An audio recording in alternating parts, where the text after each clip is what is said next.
Good morning, everyone. We're already on session 2 at 10 o'clock. This is amazing. We're cramming it in for this last day of the festival, and really excited to be joined by Emma today, who's going to talk about something that I think a lot of us maybe struggle on a little bit. Is I certainly found when I was vetting that I'd be doing all these things at home, and then I'd go to work, and it felt like a very different. This was me at home, this is me at work, and I didn't really feel able to sort of particularly talk about my values or the things I was doing, because you don't want to be like that person that everyone's like rolling their eyes at and all that kind of thing.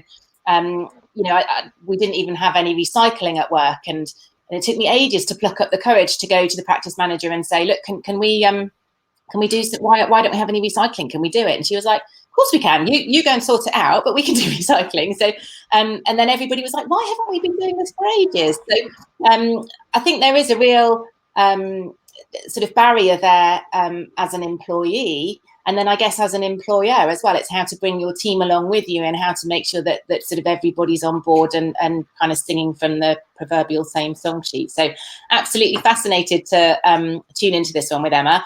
There's a poll. Emma's asked me to pop some polls. There's 4 questions in the polls at the bottom of the screen. You should see the polls little menu thing. If you click on that, there's 4 polls just to give Emma a bit of an idea. Great, some of you have already been and voted on that. Thank you. Who we've got, and what your role is in the organisation and things. So that's really helpful information. Diane loves your seal picture, Emma. I do as well. It's gorgeous. It's a friend of mine took this. Oh wow! Yeah, I'll do my usual thing of disappearing and turning my mic off. But if there are any tech issues or whatever, I'll hop back on. Guys, there's the chat box as ever there in the right hand corner. I'm going to miss saying this every hour next week. So you're all already introducing yourselves and things, which is lovely. If you've got a specific question for Emma, pop it in the ask a question box along the bottom there next to the polls, and I'll hop back on at the end with Emma, and we can run through all of those. So without further ado, Emma, I will let you crack on. Thank you. Great. Hi everyone, this is really exciting. I've been watching quite a few of the sessions this week and really enjoying them, and I've got loads to catch up on as well, because work went crazy as well this week, which is never a bad thing. I can't exactly complain about that. So the whole concept of the session now is to talk about how to engage on sustainability at work. And I call this AKA how to convince them that being a sustainable business doesn't automatically mean donating all their profits to charity and becoming a tree hugger, because sadly, that is what some businesses still think is the case. Being sustainable as a business is is a very, very different beast to being sustainable at home. The principles are the same, which is wonderful, but the language that we use is incredibly different. So hopefully today's session is going to give you a little bit of context to that, and also maybe some tools of how you can engage with people. Little bit about me first. My background is in environmental consulting and then sustainable finance. I am based in Chesterfield in the UK, and I know Greg's on the line, so hi Greg.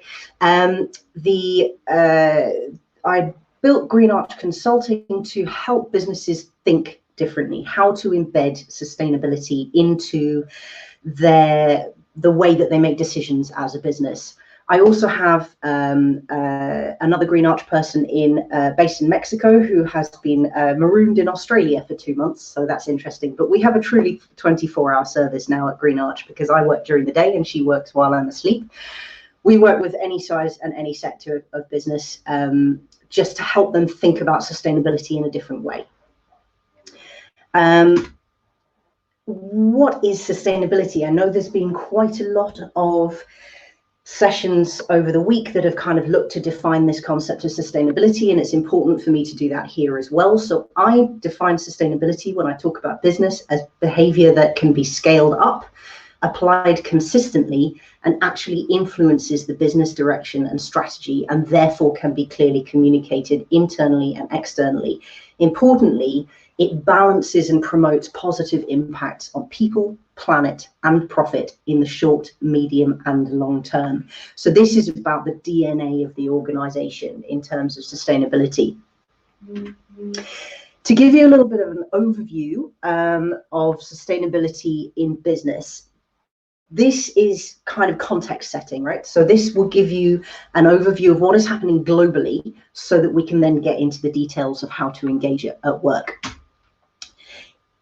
Sustainability is absolutely everywhere. I mean, obviously everyone on this call is kind of, I'm slightly preaching to the converted here, but you will have noticed sitting in the pub, people are now much more interested in sustainability than they used to be. Even people who used to kind of ridicule you for caring about sustainability are starting to ask some questions about ocean plastics and things. There's a good reason for that. 10 years ago, working in this field was incredibly hard work. It was the kind of thing, I mean, if you turned around and said to people you were a sustainability professional, they went, oh good. Oh, you're one of those tree huggers. Oh, great. And it was really, really difficult to have a sensible conversation with anyone from business about sustainability. We then had, over the course of 3 years, 2015 to 2018, three really important things happened. We had the Paris Agreement and the publication of the United Nations Sustainable Development Goals. That was a global agreement by every government in the United Nations that climate change was a thing, that they cared about it, that it was a major risk, and they were going to do something about it. And really importantly about Paris, well, that was the very first time that business got around the table in a big way and pushed governments to make a decision. So that's really important to know about, because business pushing government is what got those decisions made. So that's what changed the government's mind and got the tipping point at Paris. Blue Planet 2 effect, the ocean plastics debate. Television suddenly exploded. People were completely, everyone was suddenly talking about ocean plastics, and the members of the public suddenly really cared. We hit this tipping point of the general public understanding more about the risks to the environment. And we've seen any number of TV programs since. BBC's doing a great job, but it's not just the BBC. Tons and tons of media outlets are talking about climate change in a way that we have never seen before. And then below that final picture is Mark Carney, the governor, who was governor of the Bank of England until about now, who basically stood up in front of every single major financier and financial manager and said, if you do not think about climate risk in the long term in your portfolio, then you're basically throwing money down the drain, and we are all going to, and everything is going to go wrong. Our economies are all going to die. And he put it in such boring fiscal language that people sat up and listened, because he wasn't talking about trees and birds and fluffy things, which is what they were expecting. He was talking about stranded assets and portfolio risk and return on investment, and all of the words that frankly took me a very long time to work out what they meant. Mark Carney at Paris Climate Change Agreement, I've just seen something, Greg's just talked about Greta Thunberg. I am actually talking about that in a minute. But the Paris Agreement, at the Paris Agreement, basically governments were saying, right, we need to make sure that private sector money is being invested into climate change. And the bank said, great, sounds like a great idea. What do we do? I don't know. I mean, what are we supposed to be doing here? You're expecting us to change everything, but we don't know how. So they got Mark Carney and they got Michael Bloomberg, the ex-mayor of New York and one of the most respected financiers in the world, to basically pull together a checklist on how to do this for banks. And I'm going to talk about that a little bit later, because it is a major game changer. And now everything is going quite quickly, and we're trying to run to keep up a little bit. In the environmental profession, I don't know anyone, if anyone on the call is actually kind of working as a sustainability expert or an environmental professional, but it is moving so incredibly quickly. It's incredibly hard to keep up these days because things are moving so fast. We've had Greta Thunberg being nominated Person of the Year in Time magazine. We've had all of the climate emergency declarations. I mean, most of the UK councils have now done that. We have the UK TV and film industry in Albert making a declaration that they are going to make sustainable behaviours mainstreamed in television and film, and importantly, they are now consulting to other countries. We also have all of the major accounting firms in the world setting out guidance on how to account for sustainability in the balance sheet, how to think about climate change in the long term. We've got the Task Force on Climate-Related Financial Disclosures, which Mark Carney did, which is what I'm going to talk about in a little bit. We also have evidence, so much evidence of the benefits of being a sustainable business. There are 4 main benefits to being a sustainable business. You can reduce your risk, which is something that every business wants to do. You can reduce legal risk, reputational risk. You can reduce the risk of losing your clients. You can reduce risk in your energy usage, and in your resource usage and the costs of using that resource. You can reduce your risk in your supply chain if you're managing environmental and social issues. Everything is about managing risk, and that is what business is all about. Depending on the size of the business, a culture improvement might be something that they need to do. We have now more millennials and younger in the workforce than we have older generations. And all the evidence says that millennials and younger want to work in a job that helps them to make a difference. People want to care about what they do. They want to feel like the job that they do makes a difference. And improving culture is really, really important to doing that. And having sustainability embedded in the culture of the organization is a really straightforward way to do that. Getting the edge on the competitors. We're sitting in a really unprecedented financial situation right now, economic situation. Everyone needs whatever edge they possibly can over their competitors. And we know, because the evidence is there, that if you have a good story to tell on sustainability, if you have a good story to tell on culture, then you can have the edge over your competitors. And particularly if you're going for big tenders, big procurement exercises, that environmental section that used to be worth 5% on the tender is now worth significantly more than that. Again, also, actually, just going back to improving culture for a moment, happy workers work more productively.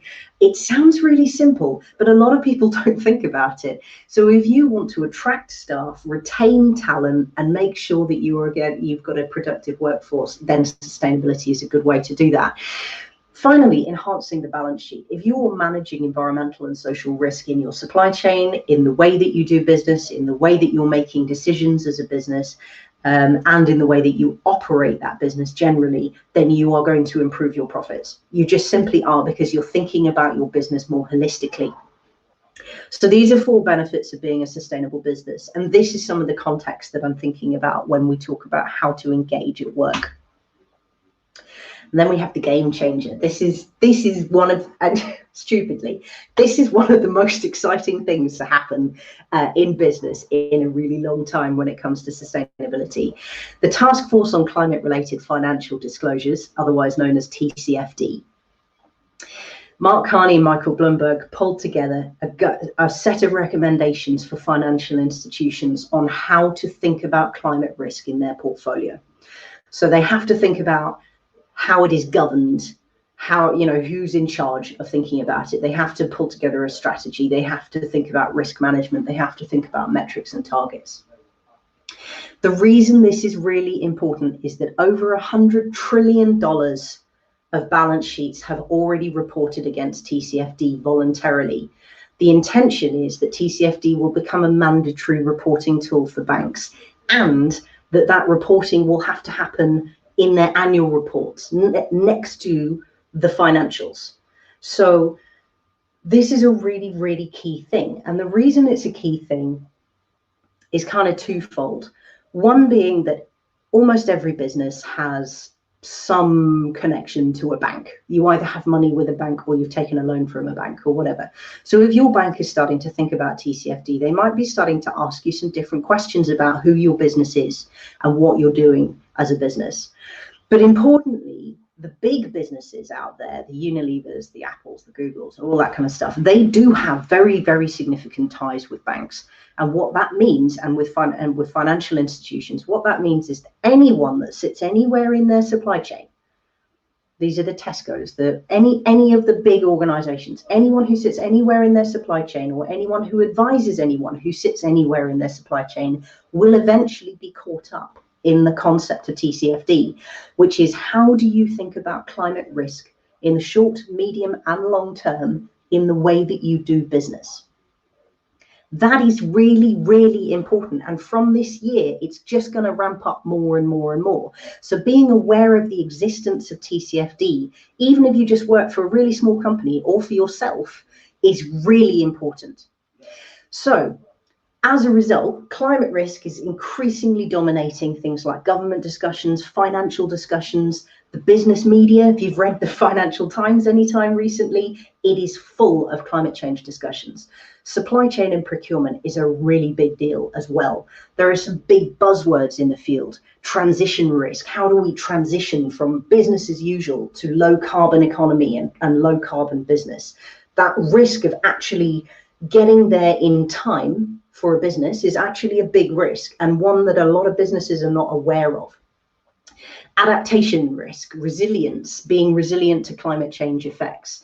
Whether it's physical, is my office going to be flooded next year, or whether it's actually kind of supply chain related, that factory in India that I rely on for all of my things, it's sitting in a drought region, or it's, whatever it might be. I mean, we had the tsunamis in 2011 in Indonesia. They caused a massive issue in the supply of hard disk drives around the world. And it actually also resulted in a delay to new car models, because so many parts for those cars were being made in factories in Indonesia that were being destroyed by the tsunami. So this is a thing that we really need to think about. Supply chains are global. If we're not thinking globally, it's not going to work. Even if you work in a small organization, being aware of this is really important, because it helps you to put in context some of the things that you're trying to achieve. So how can I communicate this to my organization? Those are some really big concepts, and it may not feel directly relevant to what you do, or to what your business does, or to what your boss does, or whatever it might be. But every single person in an organization, whether you're a one-person band or whether you are a multinational, every single person in the organization is responsible for delivering the business purpose and the business strategy.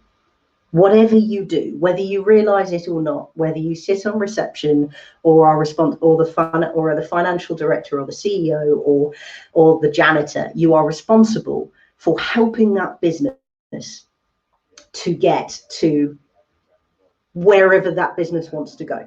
What does that business want to do? What is the purpose of that business? And understanding the purpose of that business and understanding the strategy of that business helps you to start to put it into the language that you need in order to start thinking about sustainability in that business, and engaging with people and getting people engaged on the topic of sustainability. Because you have to speak the right language.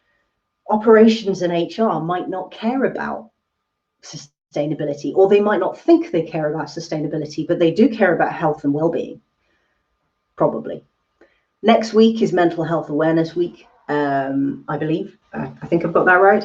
And we have so much evidence out there to say that time spent in nature, and in fact, we've had various discussions about it over the course of this week in this festival, that, time spent in nature is really good, both for your physical health, because of reduced stress hormones in your blood, but also in terms of mental health. So can you get walking meetings? Can you get days out doing tree planting, whatever it might be? Those are all things that are beneficial for the environment, but also beneficial for the health and well-being of the organization. So if you have an issue with multiple sick days happening, and somebody in operations and HR is worried about that, or somebody in operations and HR is worried about mental health, rather than sitting around a boardroom and being talked at about mental health, which is very important, I have to say, but there are other things that you can do. There are things that get people active and outdoors and thinking differently. It also helps you think about, if you have a staff canteen, if you're a big organization, or if you have conferences that you organize, plant-based meals. Why does everyone always need to have meat? Having meat-free Mondays in the staff canteen, or having a conference where there is no meat, because there doesn't need to be any meat, because frankly nobody needs to eat meat 3 meals a day. Those things are all beneficial for the environment, but you're actually talking about the co-benefits associated with them. A plant-based meal for a conference is going to cost you less money and feed more people. It's as simple as that. Marketing might be running out of things to talk about, particularly now with COVID. Everything is starting to feel a little bit complicated in terms of what you say online. If marketing is feeling a little bit drained and a little bit uninspired, if you do have a sustainability thing to talk about, they will love it, because marketing loves a story about sustainability. All you have to do is look at all of the major adverts at the moment, and they will most of them are talking about sustainability in some form or another. Sales, if you've got falling sales, or if your sales department is challenged with trying to find new opportunities at the moment, sustainability ticks a lot of boxes for a lot of people. It allows you to pull together your tender in a really interesting way. If you're thinking about sustainability, you're thinking about resilience, which means you're probably thinking about the long-term viability of whatever service or product that you're planning on offering to someone. You're probably going to be able to articulate that long-term viability of that product or service to whoever it is that you're trying to talk about it to. And being able to articulate that story is really, really important, and the sales department will love you for it. Finance cares about finance. That's what finance cares about. That's the whole point of their job. That's what they are there for, and they're very, very good at what they do. What they maybe haven't worked out yet is how much evidence there is out there to say that businesses that embed sustainability into their operations do better. Fundamentally, businesses do better if they are sustainable. It kind of seems obvious, but the evidence is there. Look up Financial Times, just Google sustainable business outperforms, and you will see some really, search for it on Ecosia, not Google. We will see some really interesting stuff. Unilever is a really great example. Their ethical living brand of products produces 70% of their profit at the moment. I mean, that's huge. That's a really, really big deal. So the profits are there. The benefit to the business it can easily be seen.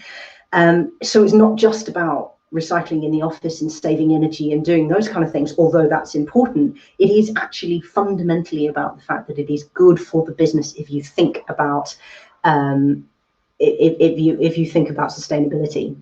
There's some interesting chats around lithium and batteries, and I totally understand all of those things, and there are some things to be concerned about, but this is the whole point of sustainability. You're supposed to start thinking about these things in the round. It's not just about one discussion. It's about something completely, it's about sort of thinking about all of the things that are associated with it. And the beauty of things like TCFD and the Modern Slavery Act and all of those things is that supply chains are being scrutinized in a way that they haven't been for a very, very long time. This is really positive. We've got a long way to go in sustainability in business, but we actually, the beauty of it is that we are getting somewhere. So if you tried to have a conversation with someone about sustainability 5 years ago and they shut you down, try again now, because I can guarantee you 70%, 75% of the time you're going to get a different answer. So there's an example approach that I really like and I talk about a lot. So if anyone's ever seen me talk about this before, they'll have seen this.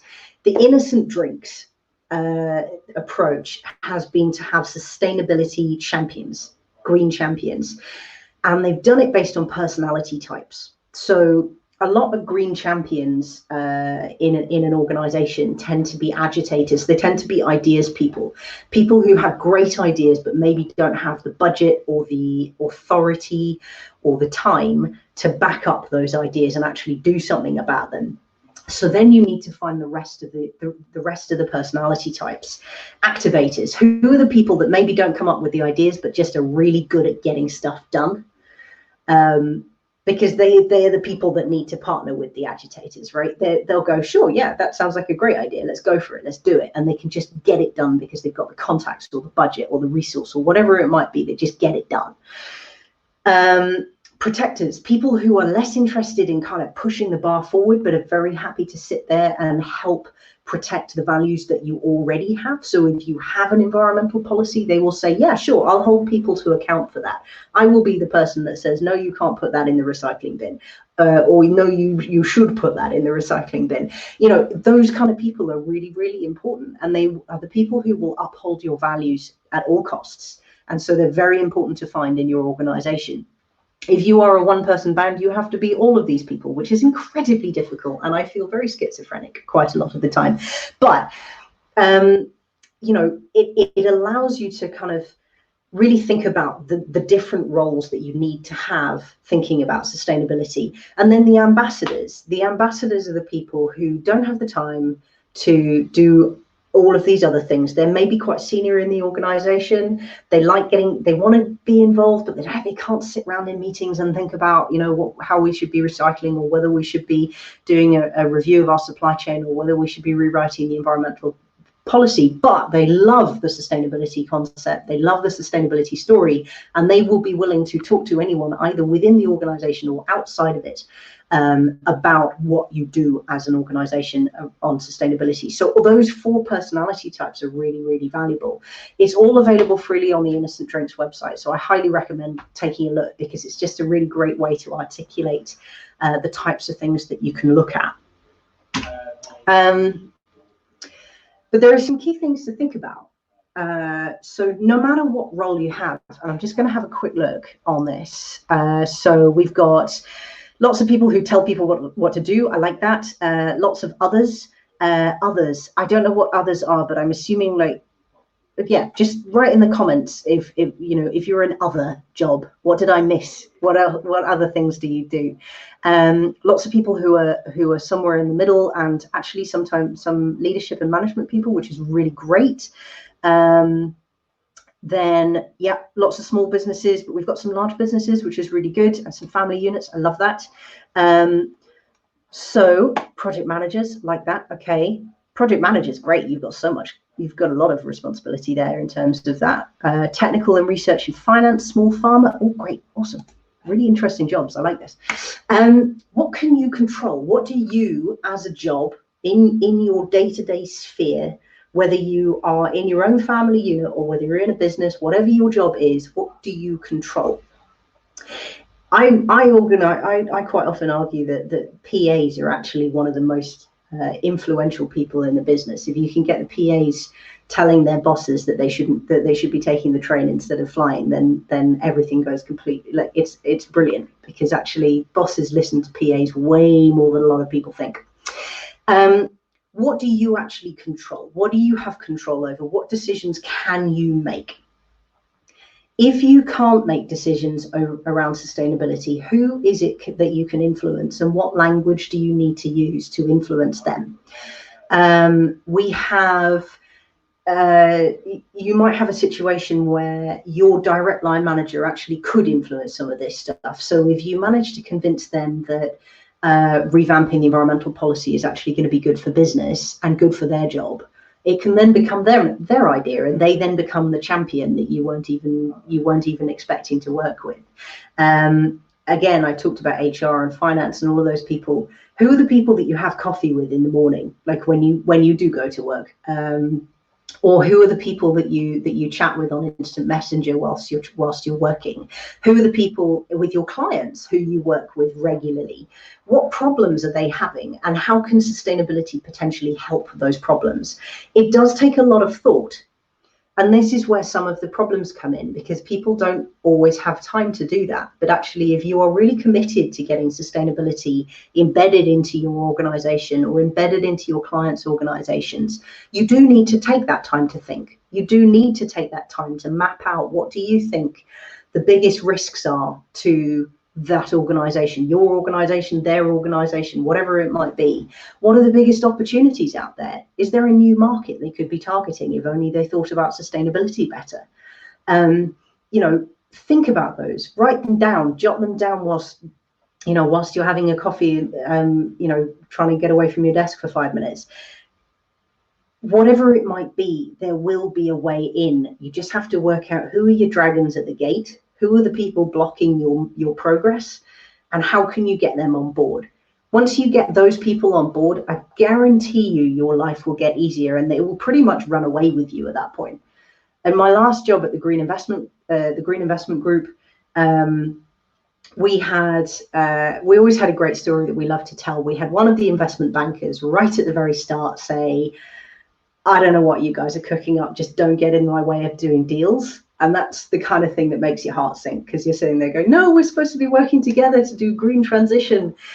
And within 3 years, he was out there talking about the value of green to the Green Investment Group and to the brand of the organization.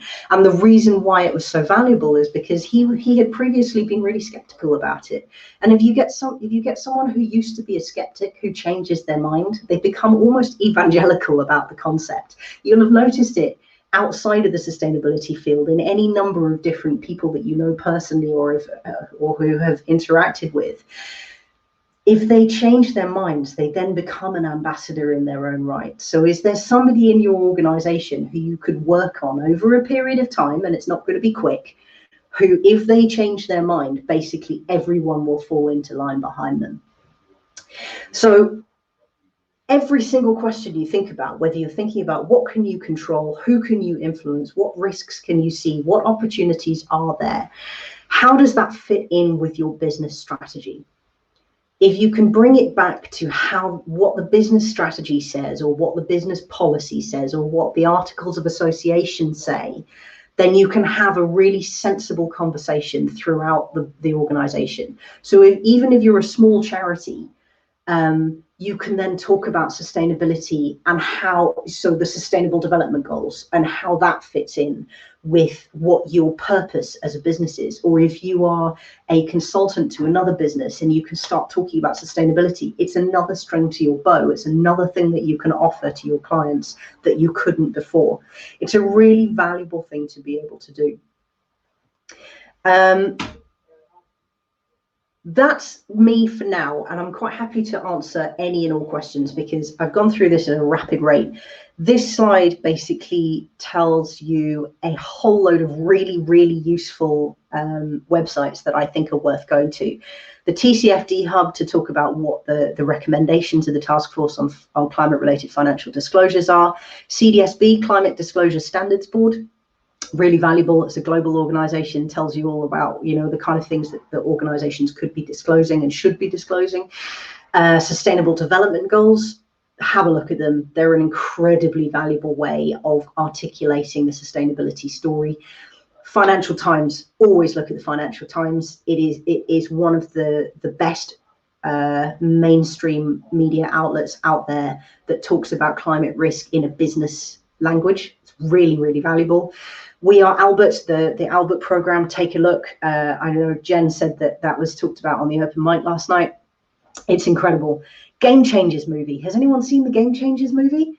The Game Changers movie on Netflix, it basically puts out the argument for a plant-based diet in health terms and sport terms. So it barely talks about sustainability, barely talks about climate change. It talks about everything related to sport. And I've heard people at like local football matches, men who very clearly are not going to be the ones that normally talk about sustainability, who are standing talking about why they've changed to a plant-based diet on the back of the Game Changers movie. What's Your 2040? The film 2040, hands down one of the most inspirational things I've seen. I've seen it twice already. One of the most inspirational things I've seen in a really long time. It really makes you think about what we could be doing, what we can do now, and what is actually achievable even now with the technology we currently have. And for practical examples of some of the language that is being used, Take a look at Greater Manchester. Greater Manchester is doing incredible work on environment and on nature-based solutions, using nature to enhance the city experience kind of concept and improve health and well-being, improve tourism, boost business, reduce flood risk, improve air quality, any number of things. Take a look at Greater Manchester. There was an infographic released last night which talked about the value of nature in boosting business. So all of these things, they're all there. It's monetary. They've actually like quantified it in monetary terms as well. I think the value of one mature tree to the NHS is about £60,000 a year in avoided health costs. So these things are there. The evidence is there. It's up to you how you use it to then communicate to people internally. Amazing, Emma. Thank you so much. So much in there. One of the things I just want to pick up on that you've got Greater Manchester there in the thing, and presumably that has all come about because one person in Greater Manchester in the council or whoever the organisation has gone, I'm really passionate about sustainability. I think we ought to be doing a lot more on this, and has really pushed that agenda and called for that change. And so a lot of the time we kind of can feel really disempowered at work and within bigger organizations, but sometimes it does just take one person. I do some podcasts for Good With Money. Becky was on earlier in the week, and I do some of their podcasts for them and interviewed somebody from a big financial bank thing, and we all think bankers are wankers and doing bad things and stuff, but the reason that this bank had an ethical banking arm was because two people within the organisation went, we need to be doing something a bit differently. So, sometimes a lot of the time, I think there is a huge amount of power in sort of stepping up and really kind of owning something and really trying to push your organisation to do more. But absolutely fascinating. Thank you. And there's some questions in the box. And if anybody else has any other questions, then please do add them in. And I just want to say, you can tell Emma does this for a living because she was pretty much bang on the half-hour thing. I was very impressed with that. Susie asks, can this apply to schools as well and not just typical businesses? It absolutely can. Yes, 100%. And in fact, actually, some of the work in Greater Manchester is around the value of nature to learning. So the business in the community and Greater Manchester have done some work on sustainable urban drainage and the value of that to schools, both in avoided water drainage costs, but also in child health and ability to learn. The evidence is out there to say that children learn better when they spend time outside.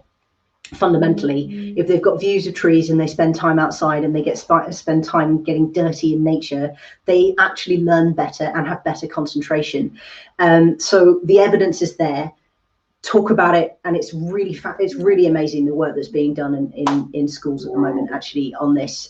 Plastic-free schools is a great way to start, but there's so much information out there for schools, and I highly recommend it because schools' operating costs are some of the things that are they're really struggling with at the moment, and actually the money is there through the Department for Education to do big overhauls in this area, I can talk about that one forever. So if you want to get in touch with me, I can point you in the direction of any number of different resources. I have an in. My husband works for Department for Education, so I know how much they care about sustainability. Ed Moore did a brilliant session for us yesterday. He is such an inspirational guy, and he teaches I missed that one. A first school in Dorchester, and check out that replay if you're interested. And also I've got a podcast with him where he talks in more detail about what he's done at the school, because he gave us some ideas yesterday for things we can do at home to be a bit more sustainable with our schooling while we're all supposedly homeschooling. There's the Eco Schools England website is an amazing resource as well, and that's got a really lovely framework. I'm not sure how much they dig into kind of your supply chains and things, and I know my very limited understanding is sometimes schools are a bit limited in sort of choices they have, because that's kind of governed by local councils and things. But the more schools that are putting upward pressure on the local councils to change suppliers for more ethical ones, then that's when we start to see more change happening as well. And fundamentally, if these schools are doing better, then it shows up in the league tables. And the moment it shows up in the league tables, you can guarantee that the councils are going to change. So this does become about upward pressure, very much so. Yeah. Robert's asking, within a staff canteen scenario, how do you effectively get the business and staff bought into sustainability issues? Higher welfare, organic products can come with a price tag, and in addition, environmentally friendly packaging also comes with a price tag.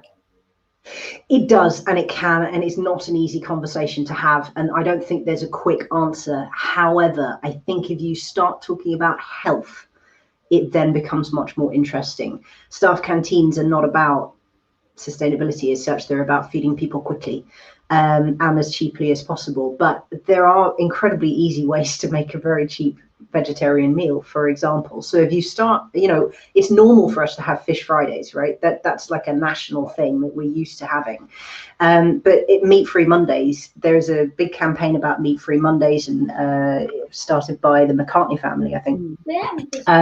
So take a look on their website. They've got all sorts of resources that you can look at. But if you've got the right caterers, and it does make a difference as to who's doing the cooking. If you've got the right caterers, guaranteed people are going to go, oh, that veggie, can I have the veggie option? That looks quite interesting, actually.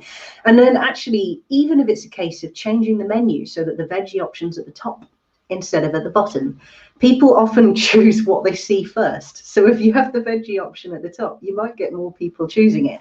Or if you have an event, for example, which I do this one quite a lot. It's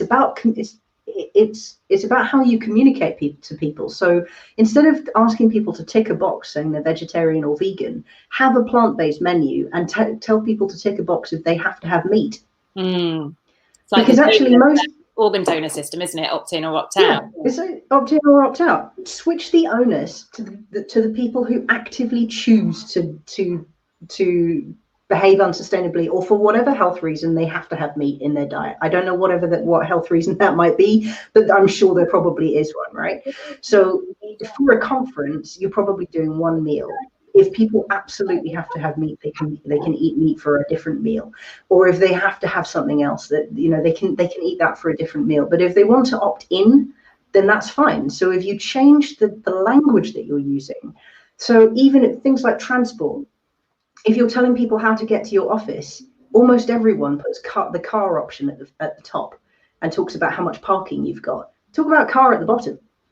Talk about how to get to you by public transport first, and then say, if you have to get to us by car, we do have some limited parking spaces available, and here's how to do it. If people are determined to drive to you, they will scroll all the way down to the bottom.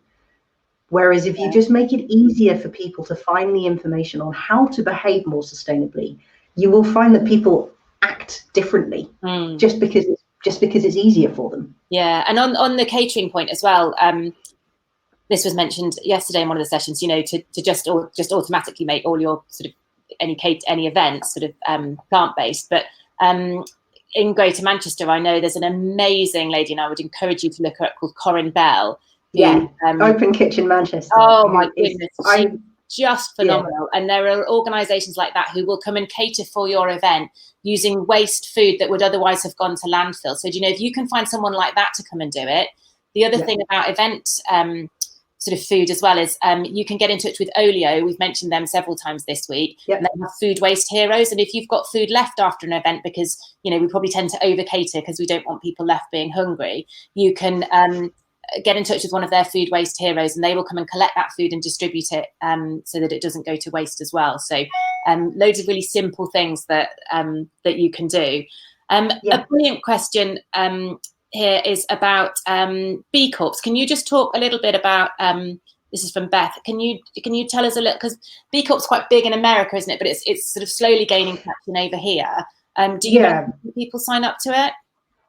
B Corp is completely incredible, and the beauty of B Corp is that you don't have to sign up to B Corp. It has a free toolkit available to anyone. You can log in, it's free. There's no problems. You are under no obligation to actually go for the standard. But what B Corp does is it provides you with a huge number of resources in how to think about this across the whole of your business, how to think about how your articles of association are written, how to write contracts, how to think about the finances, all of that stuff. B Corp gives you the tools that you can use to have that conversation. So even if you don't want to do B Corp, or you don't have the support, the senior level support to do B Corp itself as the organization has a really valuable set of tools and templates to use just in having these conversations. So it's well worth taking a look. I was at the B Corp conference last year. They declared a climate emergency. They're now pushing all of their B Corps in globally to think about the transition and low carbon economy. So this is a really big deal. And so, you know, I mean, even like on the Waitrose website, okay, most of us can't necessarily afford to shop through Waitrose, but they have a specific section where you can shop only from companies that are registered B Corps. So this is a big thing, and it's becoming bigger and bigger, and I think it's well worth taking a look. Thank you. And for like, you know, micro organizations and small organizations, it can feel a bit like, you know, the B Corp stuff is so rigorous, isn't it? There's so many things to go through, and so it can feel a bit sort of daunting, and you know, there's a charge to be registered, as you know, it's quite an in-depth process to go through. But as you just said, just looking at the questions that they're asking in their application process can be a brilliant way just to flag some questions to the things that you might want to think about. Yeah, and fundamentally, I mean, so I'm a one-woman band, right? And I have someone else who's licensed my brand in a different country. We have a goal, you know, we want to be a bigger business, and eventually we want to be a B Corp. But fundamentally, it's all very well me thinking about the impact my home office has on the environment, but the most important thing for me is the impact that I can have by advising my clients. So if you are a micro business, and you advise clients, or you work with clients, or you support clients in any way, start thinking about the impact that you can have through them. So there's all sorts of really amazing businesses out there who have started doing things like that. And instead of setting targets for themselves in carbon reduction, they've started setting targets for, you know, for every ton of carbon we emit, we will help our clients save 1,000 tons of carbon. Like, those kind of things are, if you're a client-based business and a service business, you should be thinking about the impact that your services have less, and, you know, the impact that your office has is important and your operations have is important, but the impact that your service has is arguably a lot more important, and you can get a lot further with that.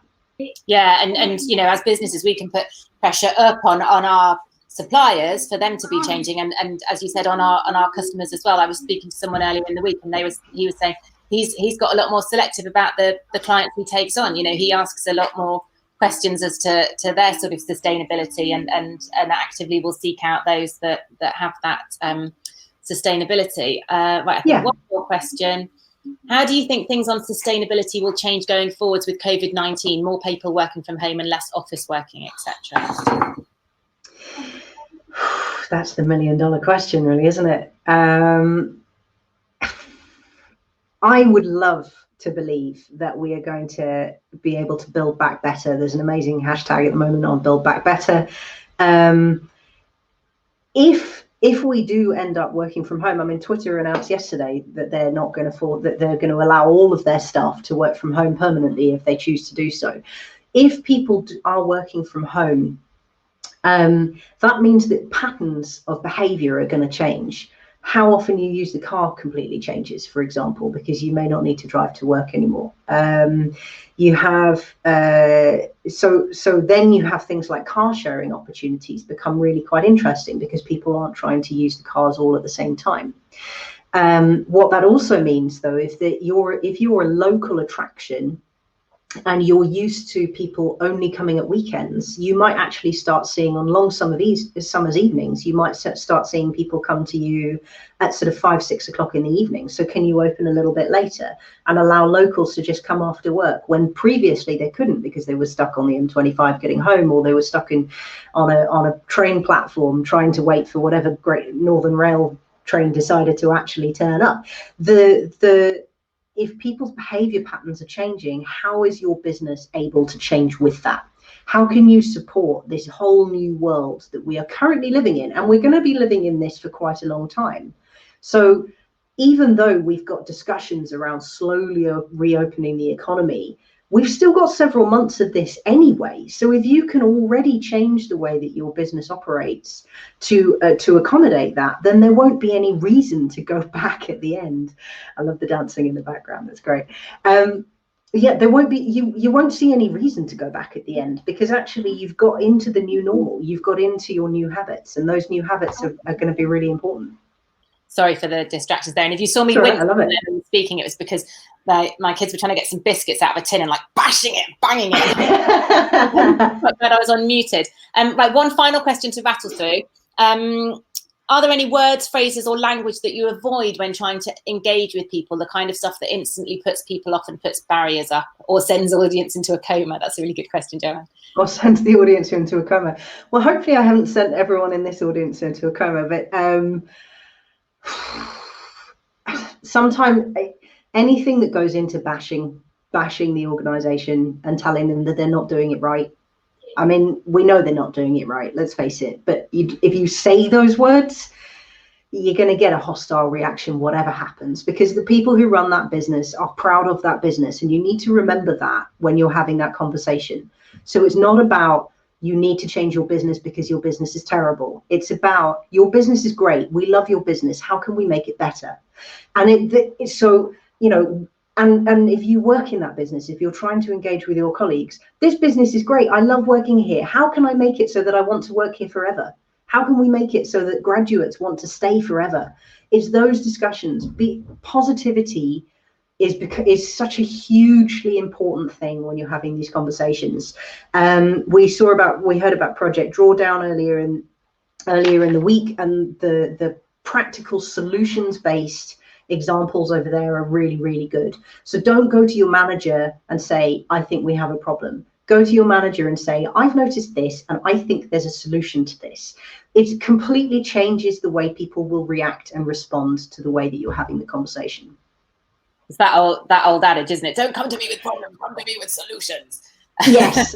And you're not always going to get a good reception, right? I mean, I've had my fair share of situations where I go to someone having really agonized over what I think the solution is, and I go to them with a solution and they're cross with me for having the solution. They wanted to have a conversation about it. I mean, you're not going to please everyone 100% of the time, but it is a really valuable tool to just opening up some discussion points that maybe weren't available before. And like I said, you know, there's a lot of people who maybe tried this 2, 3, 4, 5 years ago and didn't get anywhere. Try again. Everything has changed in the last 5 years.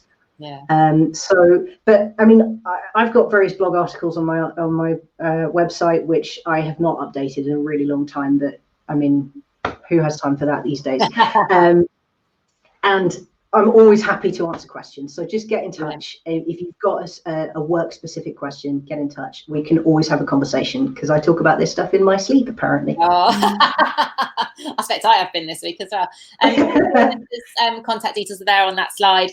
And when I'll pop the replay up in the group, if you come and whack your your links and everything up onto that thread as well, and then people can come and ask you as well, if that's okay, or can come and find you and interact with you as well. So thank you so much, and no problem. So much information here. It's like amazing, and my mind is blown every time I join in a talk. So